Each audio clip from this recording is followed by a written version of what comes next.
Selamat siang, nama saya Albina. Saya akan mempresentasikan AMDAL atau mata kuliah analisis dampak lingkungan dari pertemuan 1 sampai 8 untuk nilai UTS. Di pertemuan pertama kita membahas tentang apa itu AMDAL. AMDAL adalah pengambilan keputusan yang berdampak besar yang direncanakan pada lingkungan hidup. Lingkungan hidup yang dimaksud adalah abiotik, biotik, dan kultural. Fungsi dari AMDAL atau analisis dampak lingkungan ini adalah membantu proses pengambilan keputusan tentang kelayakan lingkungan dan berdampak pada masyarakat. Kemudian rekomendasi usaha atau perizinan usaha. Kemudian izin kelayakan lingkungan. Tujuannya adalah proses menjaga rencana usaha kegiatan agar tidak berdampak buruk bagi lingkungan sekitar.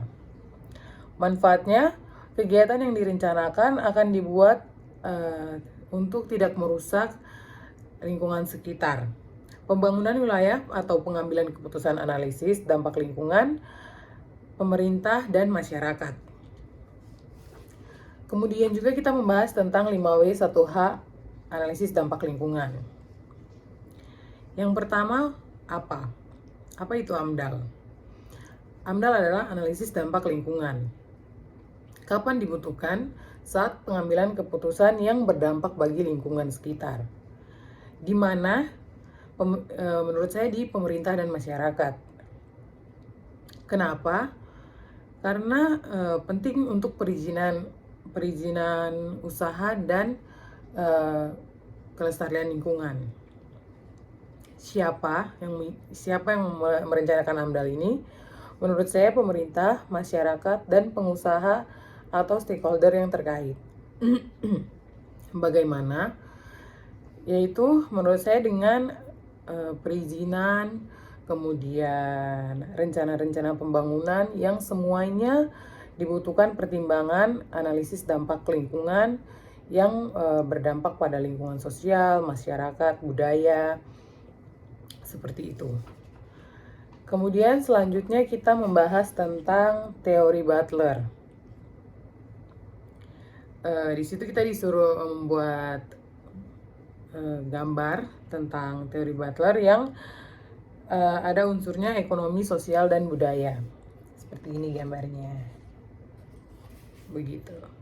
Selanjutnya kita membahas tentang Sustainable Development Goals atau SDGs. Ada 18 goals yang dituju. Seperti desa tanpa kemiskinan, desa tanpa kelaparan, desa sehat dan sejahtera, pendidikan desa berkualitas, keterlibatan perempuan desa, seperti itu. Kemudian selanjutnya kita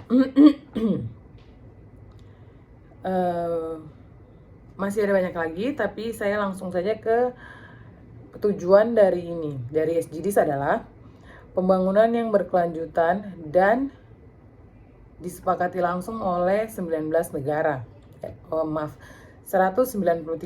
negara. Kutipan yang penting yang saya ambil, tanpa manusia, alam tetap bisa berkelanjutan. Sementara, manusia tak akan dapat bertahan tanpa alam yang berkelanjutan.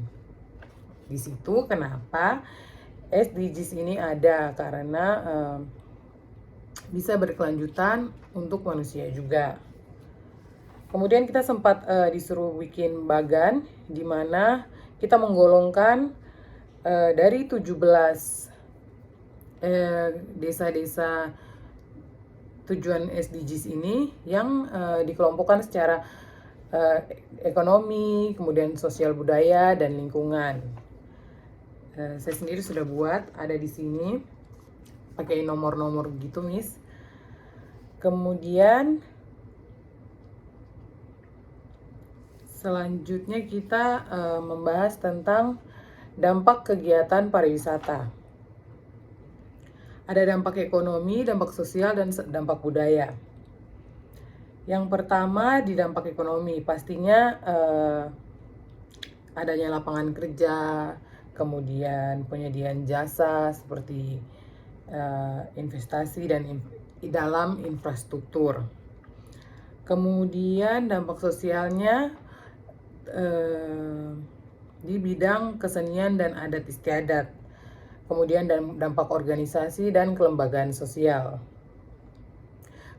Kemudian ada juga dampak lingkungan, yaitu sumber daya alam yang menipis, kemudian polusi, dan dampak fisik seperti erosi tanah, kemudian fasilitas hotel dan restoran, kemudian pengembangan daerah laut di suatu daerah, seperti itu. Demikian presentasi saya. Terima kasih.